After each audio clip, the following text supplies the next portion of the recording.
It's March Mania. It's Sports Interaction, NHL, NBA, March Madness, MLB, and so much more. We got crazy odds and the best live in play. Download the app right now in Ontario. Use the QR code at the bottom right of the screen or head to sportsinteraction.com/SDPN to get started.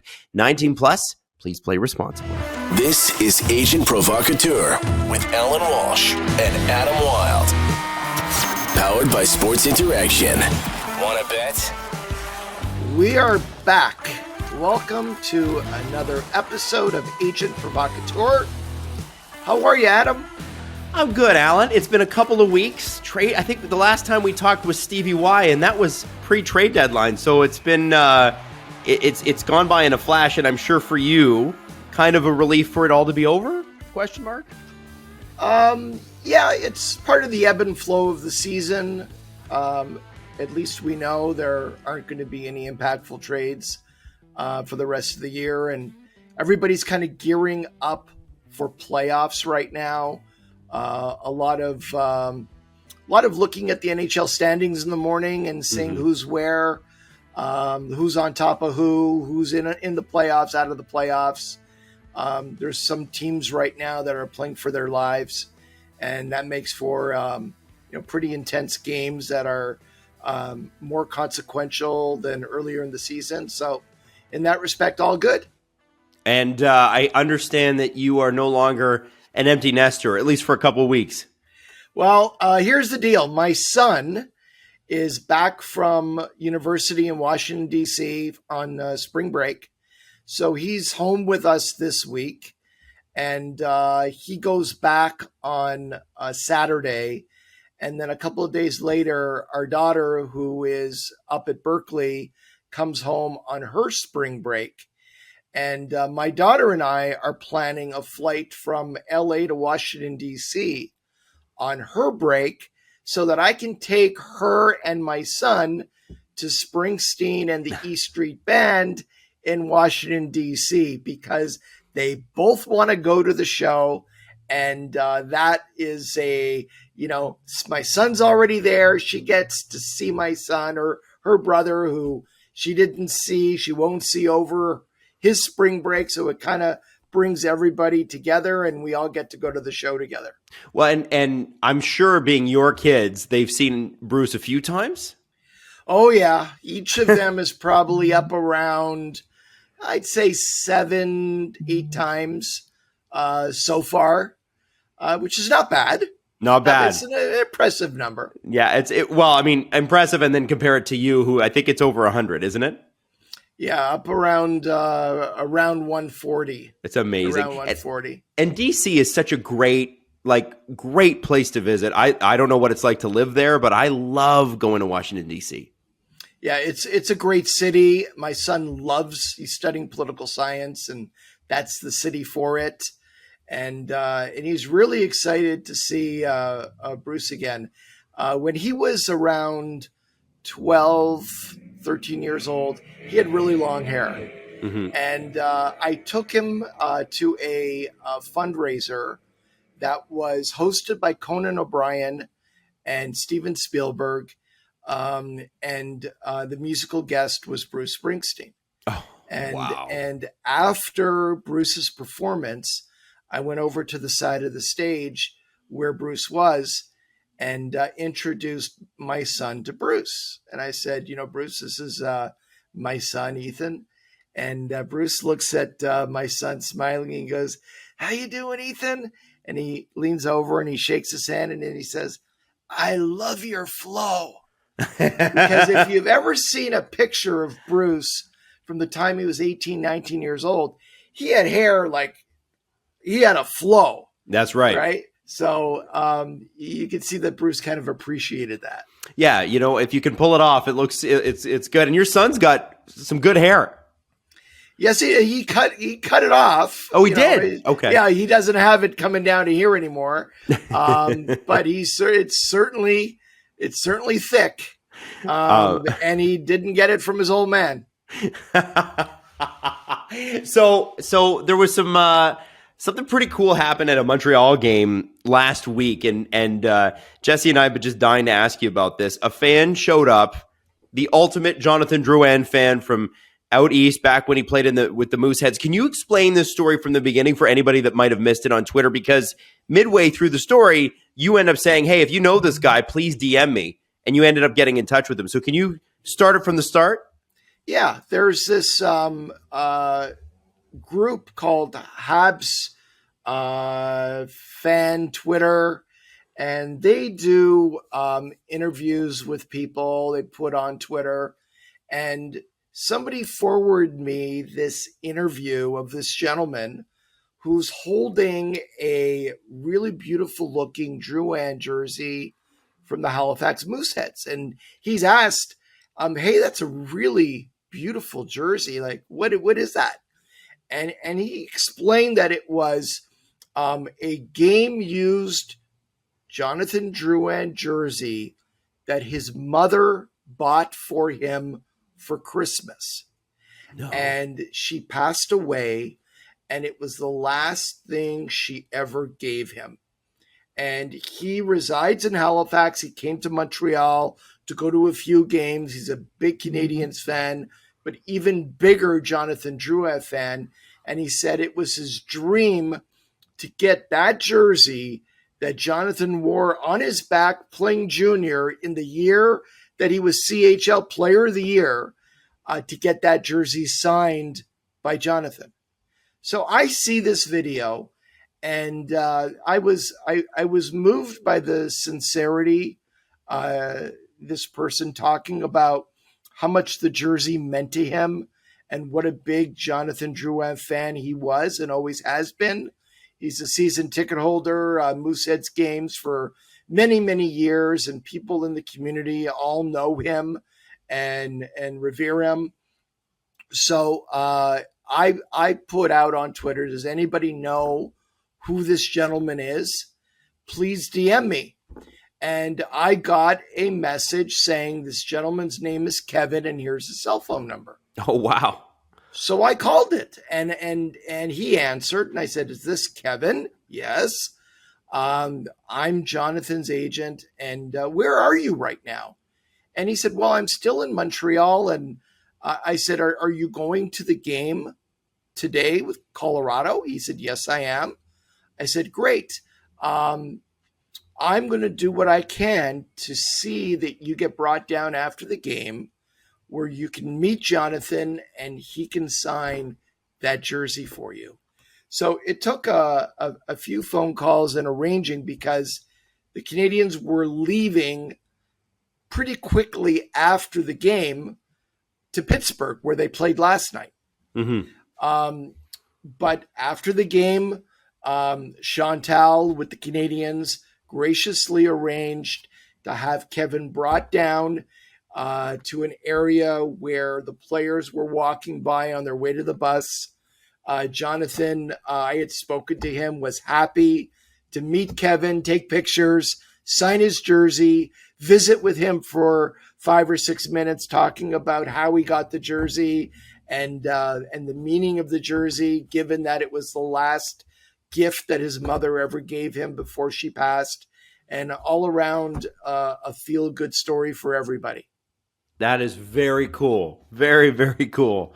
That's going to be one of those things that he never forgets. What was he like on the phone when you called him? Like, just cold called him like that? Surprised and elated at the same time. But you never know how a game goes, whether somebody gets hurt, mm-hmm. and you hate to make a promise that ultimately gets somebody's hopes up that ultimately doesn't happen. And I'm in LA where I have a lot less control over a situation. So I had spoken to Chantal. I had talked with Kevin. I believed the arrangements were all made. And then you kind of hold your breath and hope that everything works out. Kevin goes to the right area. The people know to bring him down, and everything works out well. And in this situation, it's worked out great. There have been a number of situations over the years quietly where people have reached out and players have sent personal videos back to fans for different reasons, for different situations. Some fans have come down and had a chance to meet players.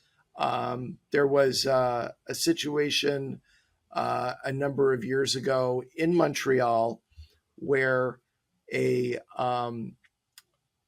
teacher in Montreal had reached out to me and said that there was another teacher who was this incredible Yaroslav Halak fan, just incredible. And unfortunately, she had terminal cancer. Mm-hmm. And one of the things that she wished for was a chance to meet Yarrow before she passed. And Yarrow was no longer playing for the Canadiens, but they were coming into Montreal. And this woman had reached out to me and said, it's my coworker who's sick, and everyone at the school was saying, how can we arrange for this person to meet her hero, and how much it would mean to her. And I reached out to Yarrow and we talked about it, and he's like, absolutely. He actually didn't speak to the media after the game, and there was a lot of media waiting for him. It was his return to Montreal after being traded to St. Louis, and we arranged for her to come down. She was in a wheelchair, and there was a private area that we set up where just her and her immediate family and Yarrow visited for 15 minutes. There was tears, photos. I mean, I get chills now just thinking about it. And when you're able to do a good deed, just do something nice.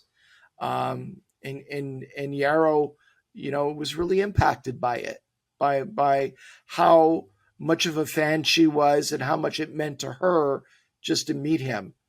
When you can do something like that, over the many years that I've been in the business, I always try to do that.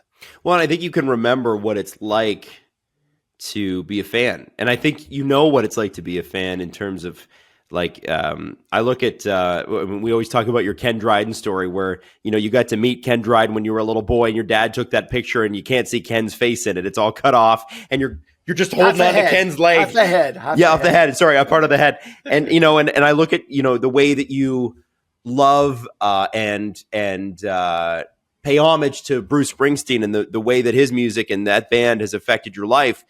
I think that you understand from a, fan is short for fanatic. You understand from that perspective how much that's going to mean to somebody, right? And I think that that's kind of cool because I think, and Allan, I'm sure you've seen this, when you get into the industry, be it on the media side or you get in on the player organization side, whatever you want to call it, the actual NHL itself, you can lose that a little bit. You can lose a little bit of the magic when you find out how things are done. And I mean, Allan, for instance, you wouldn't call yourself a Montreal Canadiens fan today, probably, right?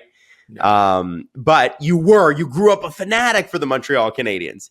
So you remember that feeling. And so I just thought, man, what a cool story and great to see, Jonathan. And it was just very, very neat. I'm glad you guys were able to put that together. And I love that you have time in your day to call somebody and say, hey, you want to go meet Jonathan after the game, maybe?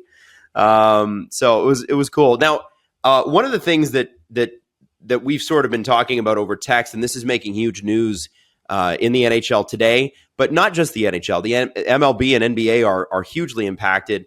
So Bally Sports, which is owned by, I guess a couple rungs up, St. Clair Broadcasting, and Diamond Star, I think it's the Diamond Star Group.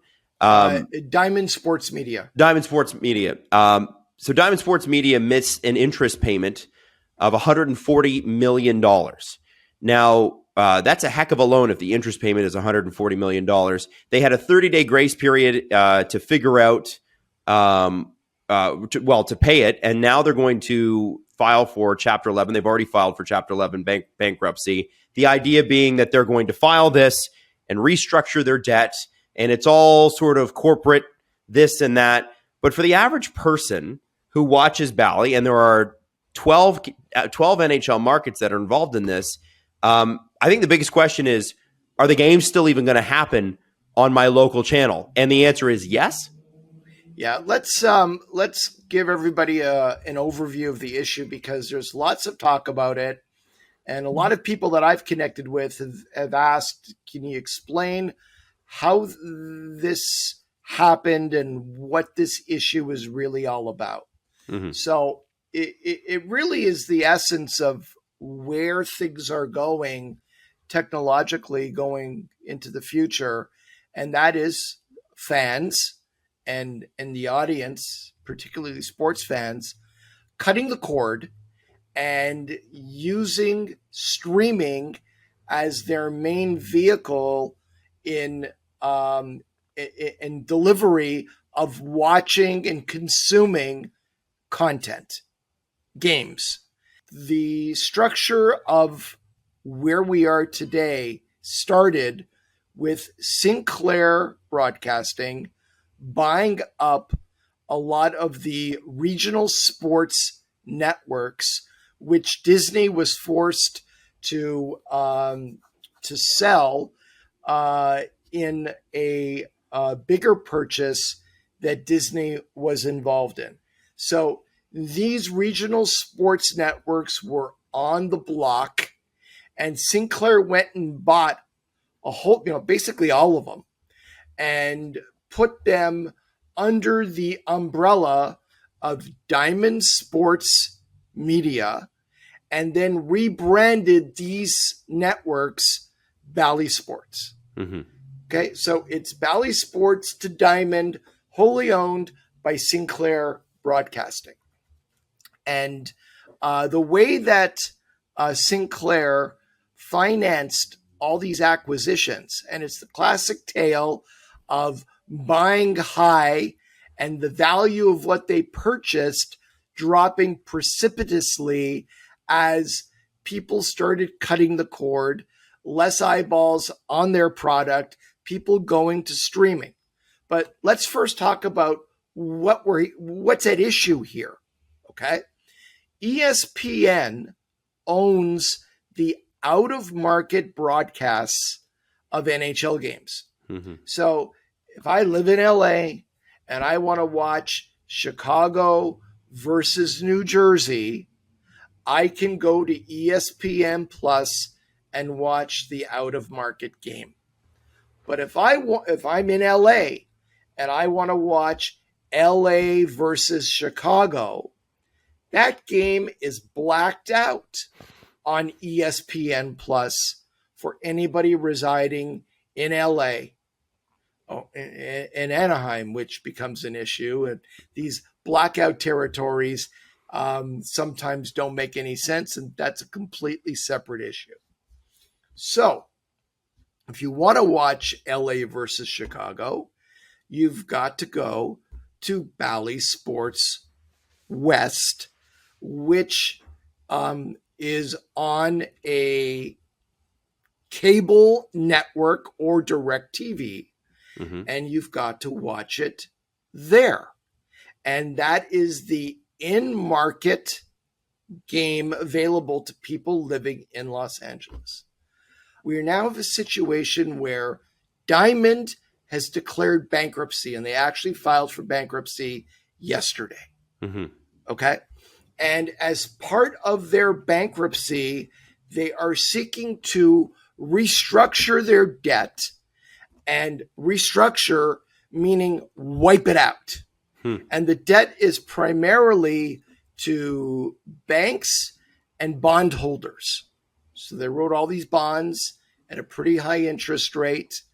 People bought the bonds, they received the money, and they have to make interest payments on the bonds.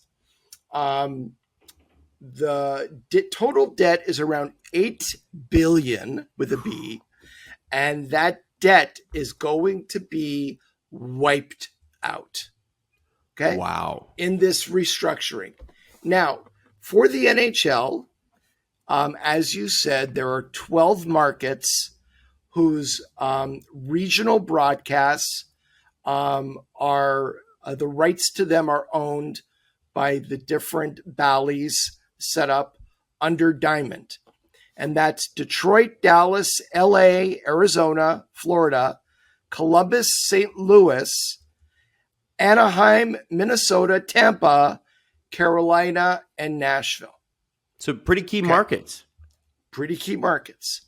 And I've been told that the grand total of all the rights for these regional broadcasts on an annual basis equate to around $200 million in annual hockey-related revenue. Okay, so we're talking about $200 million out of, 5.4 to 5.6 billion of NHL HRR. Mm-hmm. Okay. Now, the good news for the NHL and the NHL teams is that most of the payments, if not all, have already been made for this year. The question arises, what happens for next year? Because some of these deals are pretty rich. And teams, if they lost this revenue, would be taking a very serious hit. Now, Diamond is saying they don't plan on terminating any of their hockey deals with any of the individual clubs, and as of now, and from their standpoint, it's business as usual. They will be broadcasting the games. The fans will still be able to watch the games, and they'll be making their contractually obligated payments to the clubs when they have to make them. But these networks also, in addition to the NHL, bought up a bunch of the MLB teams' local rights. And what they're seeking to do on the baseball side is keep going with the deals with teams that are making money and terminate the deals with the teams, baseball teams, that are not making money. Manfred has taken the position that if Bally's and Diamond terminate one deal with one club, they're terminating all the deals and going to take all of the in-house rights, and they're going to broadcast them themselves on MLB TV. Wow. Which I think is what Manfred and MLB really wants to accomplish here. They want out of these deals. So I think they're hoping at least one of their baseball deals gets terminated so they can then terminate all the deals. But that would be an issue that would have to be litigated inside the bankruptcy court proceedings. Diamond is going in. They want to wipe out all the debt. They want to get rid of the bad deals and emerge a stronger, healthier company without being saddled with all the debt that they created and assumed in buying all these companies. Right? Okay. Which great deal if you can get it. Yeah, but it doesn't make sense that could ever be the deal. It's very possible. Wow. It's very possible that could be the end result for Diamond. Wow. Again, there's a bankruptcy judge who's going to have to decide this issue along with many other issues as we go forward here. Now, I think for fans, obviously, it's relief that you're going to see the games, and you mentioned a couple of markets there. I'm thinking like Tampa, St. Louis, Detroit, Los Angeles. Los Angeles is a very important market for the NHL. Tampa, very important, possible Stanley Cup again this year in Tampa.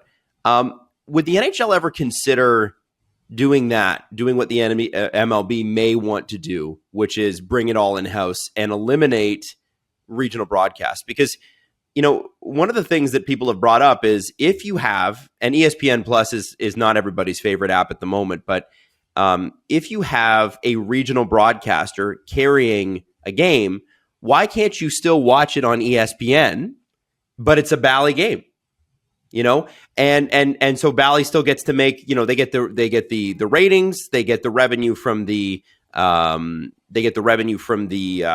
advertisers that they sell to. I'm assuming it has something to do with cable subscription numbers, but at the end of the day, a lot of people still want to see how come we can't solve this blackout issue. I just want to watch it where I want to watch it. Or can the NHL bring it in-house and start their own subscription service, which they've already done and been pretty successful at pretty early? Yeah. I think the NHL was there and got out of that business, and they don't have the infrastructure right now to be able to take those games in-house and broadcast them themselves. MLB has actually been hiring announcers and ramping up. And it looks like they are planning at some point to take those games and bring them in-house. And they have the infrastructure set up to be able to do that, whereas the NHL doesn't. So I don't see that as a viable solution, nor would the NHL doing that be able to replace the revenue they would be losing from the deals that are already on the books. Right. Wow. Now, part of this has, because again, we're taking it from the fans' perspective here. A lot of fans are going to ask about the salary cap, right? And they're going to say, we've seen this salary cap. It's been flat for 3 years. We're sick and tired of it. I want big money spent in free agency. I want my team to go out and be aggressive. Listen, I'm a Leafs fan personally. I always want them. Really? I didn't know that. I'm shocked. Well, Allan, when I was, we finally learned Adam's where he's at here as a team guy that supports an NHL team. Unbelievable. Crazy. I'm sorry shocked. I'm sorry that 18 months into our friendship that this is the first time it's been revealed to you, but I felt like it was time to open up. But I wanted to, I think, when I was growing up, the Leafs payroll was about $82 to $85 million. That was 20 years ago. Then the salary cap comes in. Now it's finally back at 81 and a half or 82 and a half, whatever it is this year. There was some talk at the beginning of the season about this salary cap. Hey, listen, we're ahead of schedule. We could be 2 to 3 million. Some people even got aggressive and said it could be 4 million. We know that they've got to pay back the NHL, but we're looking really good. Revenues are up. Will the NHL use this as a way to keep the salary cap the way it is? The uncertainty with Bally. Obviously, Bally's already made most of the payments, Allan. You said it. Maybe they haven't made them all, but they're obviously going to continue to make the payments. Otherwise, they can't broadcast the games.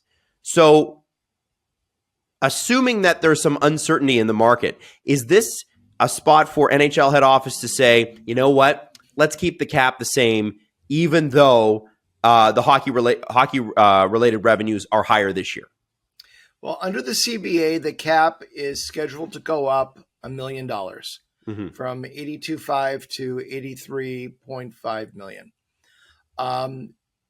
The total amount of money that the players received over and above the 50-50 split from the pandemic years topped out at around 1.2 billion.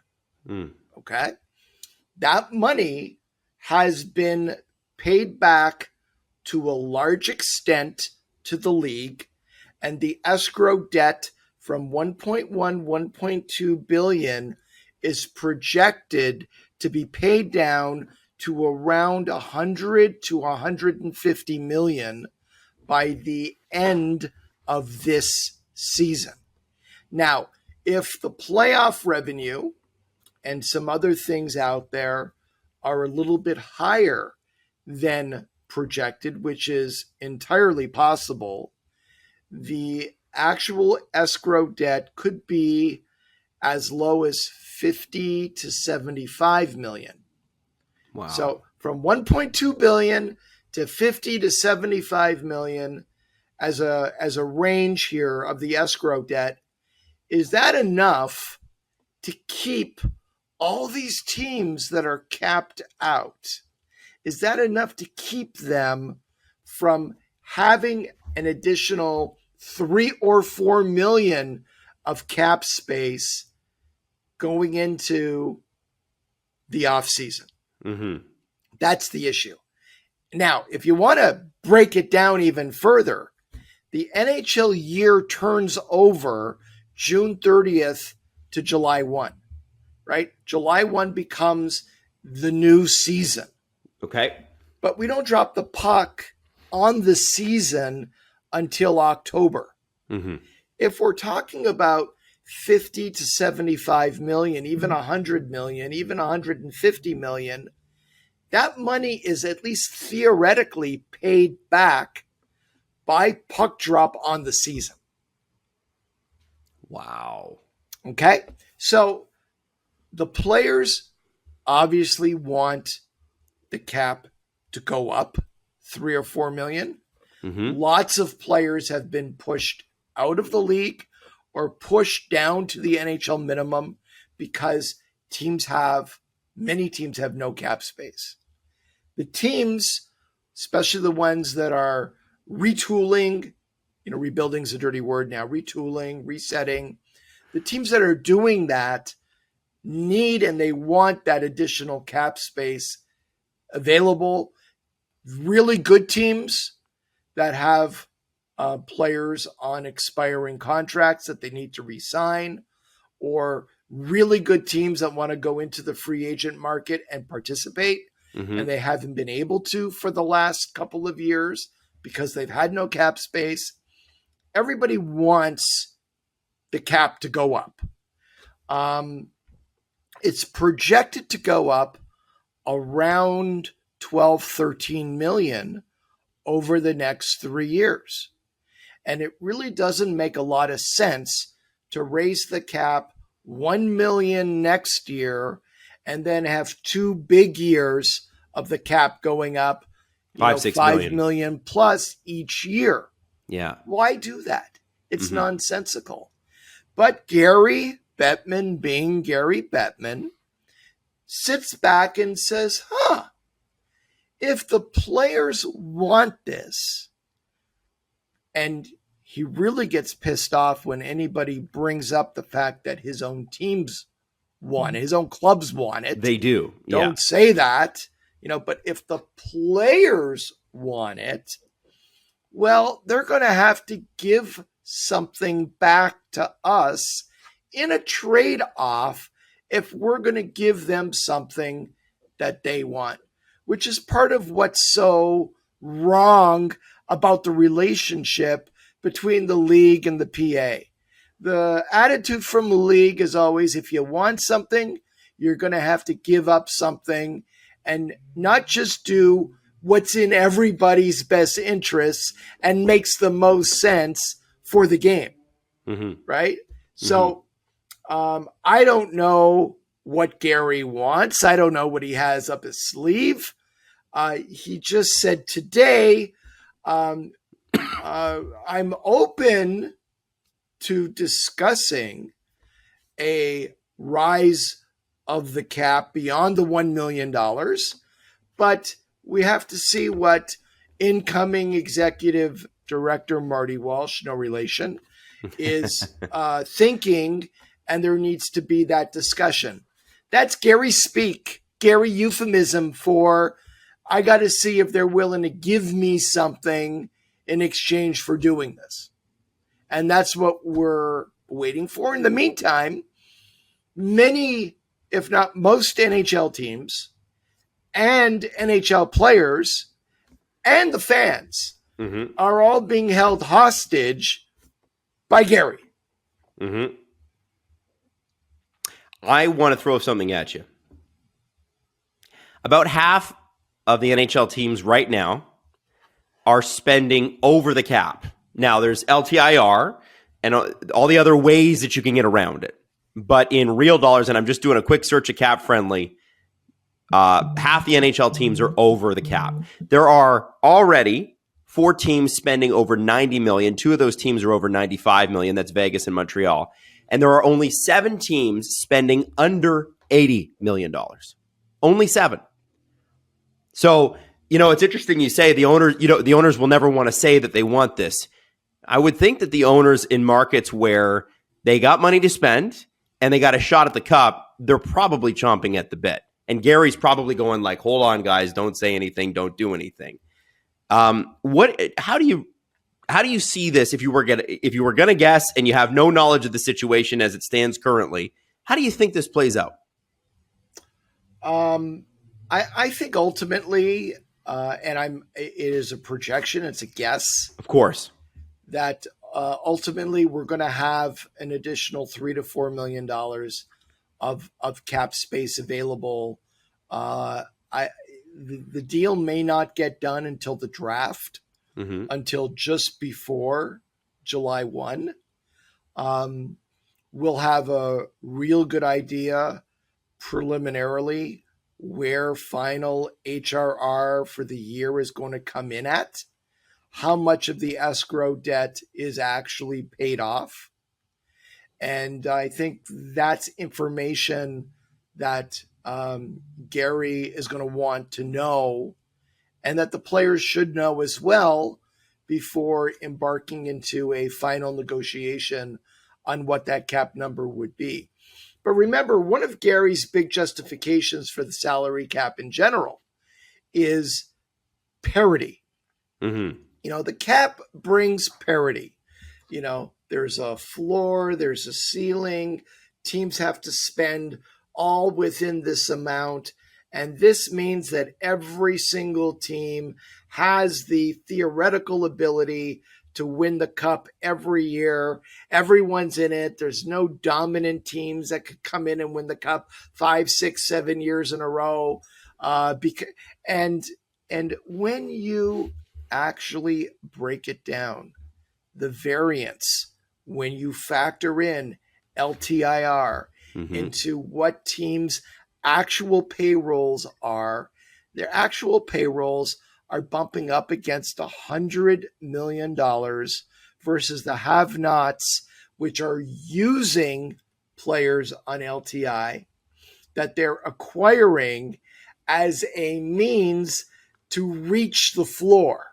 Right. And their actual payroll is well below the floor. Right. Right? It's all a facade. It's all smoke and mirrors. What parity really is, what the real definition of parity is, and fans get so mad, some of them, when they hear this because they've bought this, they've drank the Kool-Aid. What parity really is a legalized means for teams and the league to pay players less than they would otherwise be happy to pay without a cap. Right. That's all. Market value keeps you from paying market value. That is the definition of parity. Go look it up. Mutually assured misery, I think sometimes it's been referred to as. I think it's interesting, Allan. The other thing that's kind of created this year, this cap has created, is you have seen some of the big teams gearing up, but you've seen some of the major markets gear down. Some of the worst teams in the league are intentionally trying to get worse, although obviously nobody's going to admit to that, because of Connor Bedard and the amazing top 3 draft class that we're facing this year. And, despite the fact that the NHL will, publicly deny that it ever happens, I can't remember a time growing up where I ever heard of a team actively tanking. And I can tell you that 2015 Leafs, I was actively cheering for them to tank so they could get Austin Matthews.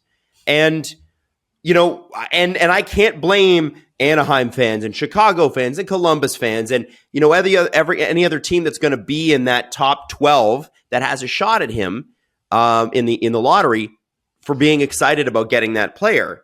But if we're talking about parity, then every team in a truly, competitive league should be competing, right? They should be competing to try to win now. And the NHL has not achieved that. Well, Gary says there's no tanking. Tanking doesn't exist in the NHL. So let's talk about that for a second. I am the first one out here to tell you there has never been a player, and I'm using never, who has ever gone out to play a game hoping to lose. Right. Right? All of the players, let's all understand what tanking really is. All of the players prepare for a game, go out and play the game. They go out and put, themselves out on the line. They'll stick their face in front of a 95 per mile an hour slap shot. They want to win. Every head coach, coaching staff, they're intensely competitive. They want to win. So the coaches and the players are all on the same page. There is no doubt, and there is no allegation that any of them are doing anything less than giving 100% effort to win every game they play. Let's get that out there, okay? But when you take a player like a Jacob Chikrin and you sit him out for 8 games for trade-related reasons. It's a 10th of the season. And you see lots of other teams that started then sitting players out for trade-related reasons. Are you not putting a team on the ice that is not your best team? Okay, for teams that at the deadline are trading some really good players on expiring contracts, are you not shedding some of your best players for draft picks? And are you not making a statement to your fans and to everybody that you're now going to be less competitive after the deadline than you were before the deadline? And isn't that a form of tanking? So what about the teams that are going into the last off season, right? That are letting really good players go, right, into free agency or making trades, established players for prospects and picks, right? Futures. They call it futures. Yep. You're making a trade for futures. Aren't you putting a weaker team on the ice now with the intention, not the players, not the coaches, but the overall philosophy of the organization, management, of not making the playoffs, I've had many GMs over the years say to me, Allan, if I had a choice between missing the playoffs by 2 or 4 points and finishing dead last, it's a no-brainer. I want to finish dead last. Right.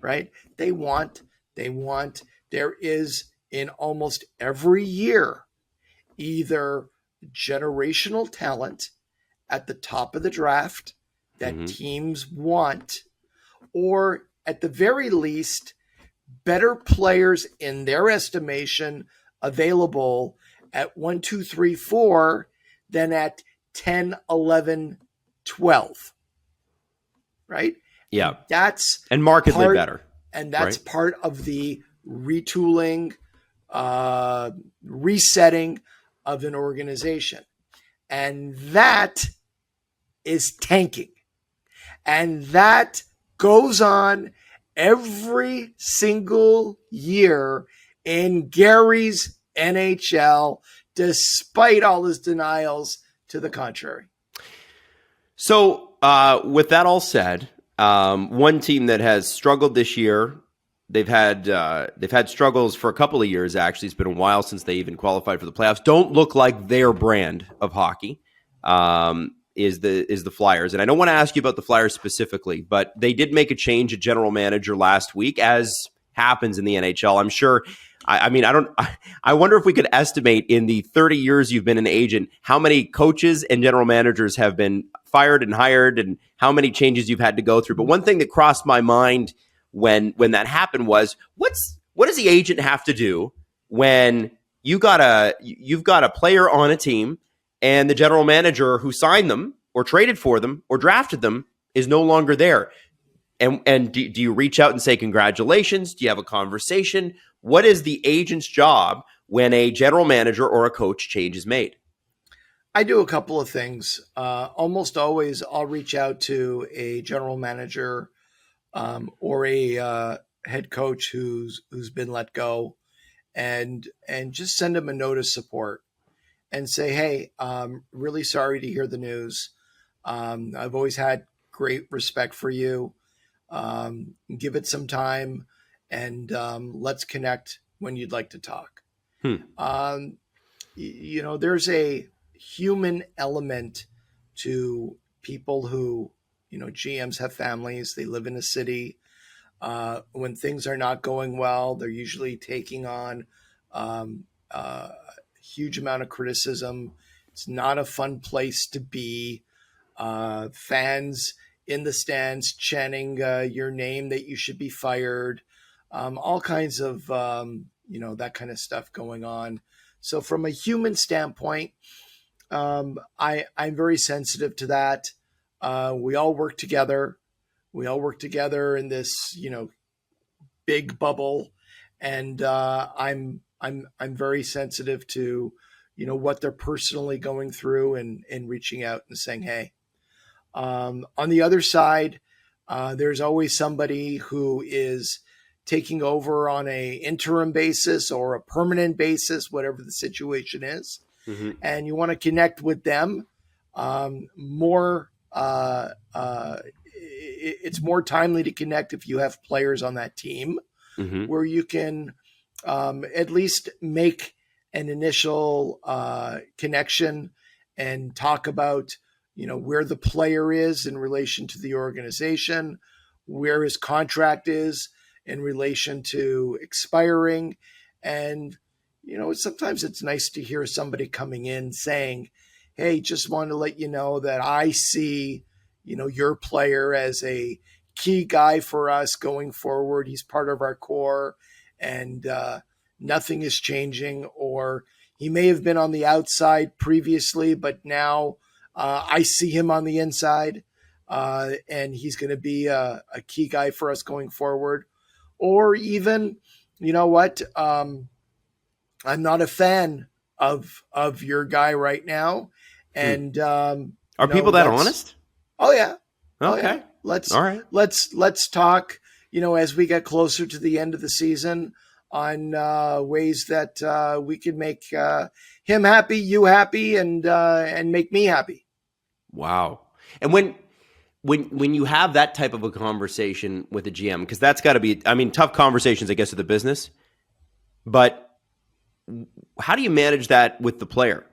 Like a general manager says, you're kind of on the outs with us. We're looking to move on. New general manager, whatever. What do you relay to your client? Well, here's the deal. I hear a lot and it might be the way that people speak, mm-hmm. but I hear a lot. Hey, let me share this with you, but don't share this with your client. Okay. I don't say anything, but the moment I get off the phone, I either immediately text my client what was said, mm-hmm. or I call my client and tell him, because one of the very foundational rules that I have, and I may be letting a little bit of the cat out of the bag here if anybody on the other side is listening, is that I never keep a secret from a client ever. I don't work for the GM. I don't work for the club. I work for the player, and I don't keep secrets. So I will call the player, and that's a time when you as an agent need to be brutally honest with your client and say, you may not be up for hearing this, but this is what was said in the conversation. Wow. By your GM. And why don't you? Sorry, go ahead. Sorry. You just, I believe you have a fiduciary obligation to always act in the best interests of the people you represent. Mm-hmm. And whether it's good news or bad news or no news or something where a GM is thinking, or anybody on the other side, and it could be an owner, let me share this with you, but don't tell your player.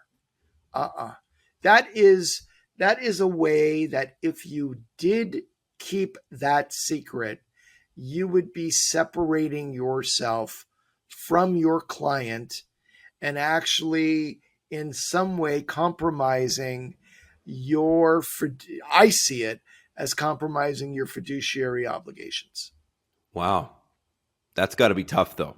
That's got to be a conversation you don't look forward to. Do you get used to making those phone calls, or are they always kind of tough? You never get used to it. It's not something you enjoy, but it's something you have to do. Fair enough. Now, when the other side of it is obviously when a change happens at a team, head coach, maybe the player loves the head coach, maybe the player doesn't love the head coach, and the change happens, or maybe the player loves the GM, doesn't love the GM signed them, the GM drafted them, whatever, and that change happens, and the player reaches out to you, hey, Allan, this just happened. The coach was let go, the GM's let go, new guys in. What do you normally say to them? Maybe you haven't had the conversation about the person who's made the change or with the person that's made the change. What's your initial discussion with your client to either ease nerves, or how do you handle that?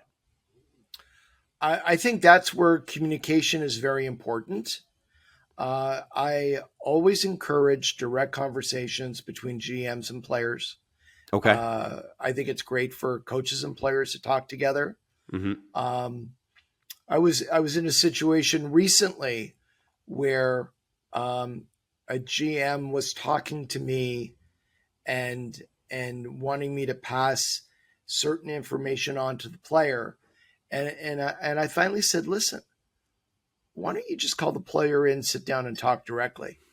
He's like, well, I didn't want to step on your toes. I said, I step on my toes. I'm encouraging it. The players are big boys. They're adults. They're mini CEOs of their own company. There's nothing wrong with a player going in, sitting down and having that discussion. So I think it's very important as an agent to maintain a strong level of communication with your player, especially when there's a trade that happens and your player is moved and all the things that are going on with the transition to a new city, logistically, from winding down an apartment, condo, or home in the former city, getting personal articles moved to the new city, shipping cars to the new city, the player getting situated. Logistically, there's a lot of heavy lifting that takes place, but also figuring out, hey, this is a new situation. Where are we going here from a career perspective? And I think that brings on a lot of anxiety, and there's a element of unknown that needs to be attacked very early on when something like that happens. And honestly, truthfully, let the player understand exactly where he fits in according to what they're saying at the time of the move. Wow. There's a lot of moving pieces. So when a change like that happens, there's a lot that has to happen. I mean, I'm assuming new GMs are on the phone probably all day, every day for the first little bit, just getting acquainted with everybody. Absolutely. Yeah. Okay. Wow. It's kind of, it's because we all grew up playing video games, at least my generation. When you make a trade, just make the trade. Like, it's done. Well, this player fits better than that player. Their percentage is higher. Their overall is better. It's amazing to hear kind of all the other backroom stuff. And obviously there's families involved as well. So there's probably a little bit of that. And Allan, when I wonder about the league itself, do other general managers call a new general manager and say, hey, congratulations on the job? Like, do they reach out and say, hey, congrats, and if I can ever help, or if you want to do a deal, or or is that something that you just call them when you need them? For sure, they call and say hi, and welcome to the club, welcome to the GM club. I was one time sitting with the GM having lunch, and his phone rang, and he looked at it and said, "Hey, let me take this." And he's like, "Hello, how are you? Hey, I'm just thanks for calling back. Welcome to the GM family. Look forward to doing business with you. I promise not to try to fleece you too bad. If you want to do your first trade with me, I'm all open. Give me a call in a couple hours. I'll be back in the office." And they had a nice little conversation while I was sitting there picking up my salad. And that's the kind of stuff that goes on. Okay. All right. Well, it's going to be an interesting time, and I think obviously now heading into the playoffs as an agent, before we kind of wrap up the show here, what are the things after the trade deadline that your clients are most concerned about on the whole? Is it whether they're gearing up for the playoffs or gearing up for the end of the season? What kinds of conversations are you having right now? Well, a lot of conversations about just that, gearing up for playoffs.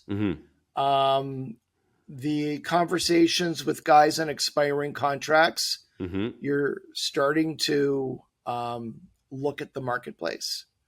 You're having conversations with teams, trying to get a sense of whether there's an interest in extending, or sometimes a team will say, telling you right now, there won't be any impetus from us to sign your guy, so plan on being a free agent in the summer, which is fine.